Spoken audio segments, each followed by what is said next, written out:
We're back. 3 bags full. Page 4. Willow is walking around eating her snacks.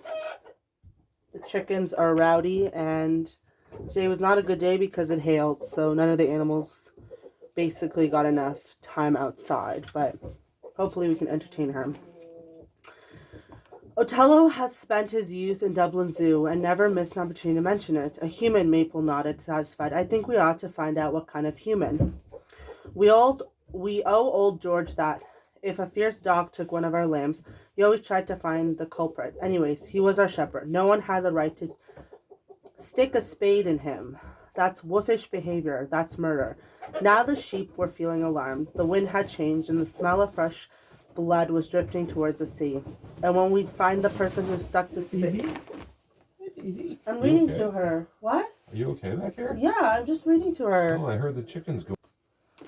Sorry about that.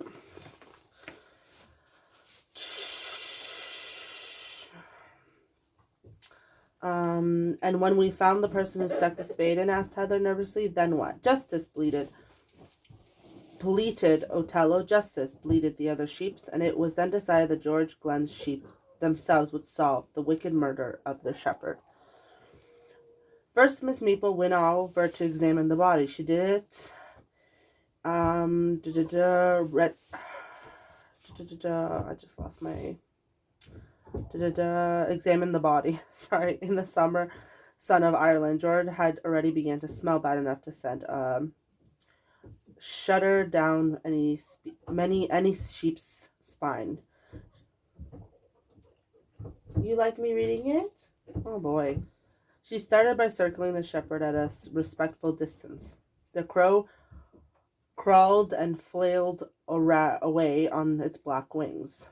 Maple ventured closer, inspected the spade, sniffed George's clothes and face. Finally, as the rest of the flock, huddling together at a safe distance, held their breath, she even stuck her nose in the wound and rooted around. At least that was what it looked like from where the others stood. She came back to them with the blood on her muzzle. Well, asked Maple, unable to stand the suspense any longer. Mopple never could stand strain of any kind for long. He's dead, replied Miss Maple. She didn't seem to want to say any more just then. Then she looked back at the path. We had to be prepared. Sooner or later, humans are going to turn up here. We must watch what they do, and we'll better not at all stand around in a crowd. It looks suspicious. We ought to act naturally. We are acting naturally, objected Maudie. George is dead, murdered. Should we be grazing right beside him where the grass is scattered with his blood? Yes, that's exactly what we ought to be doing.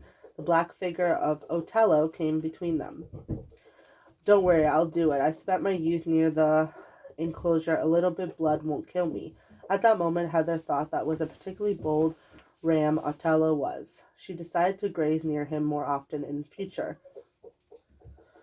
Though not until George had been taken away and fresh summer rain had washed the meadow clean, of course. Miss Maple decided who would keep watch then. Sir Richfield, whose eyesight was still good in spite of his advanced age, was stationed on the hill. You could see across the hedges to the paved road from there. Moppy the whale had poor eyes, but a good memory. He stood beside Richardson to remember everything the old ram saw. Heather and Cloud were to watch the path that ran through the meadow. Heather stood up her post by the gate nearest to the village. Cloud stood where the path disappeared into the dip of the ground. Zora, a black-faced sheep who had a good head for heights, stationed herself on a narrowly rocky ledge at the top of the cliff to help keep watch on the beach below. Zara claimed to have a wild mountain sheep in her ancestry, and when she saw how confidently she moved about the abyss, you could almost believe it.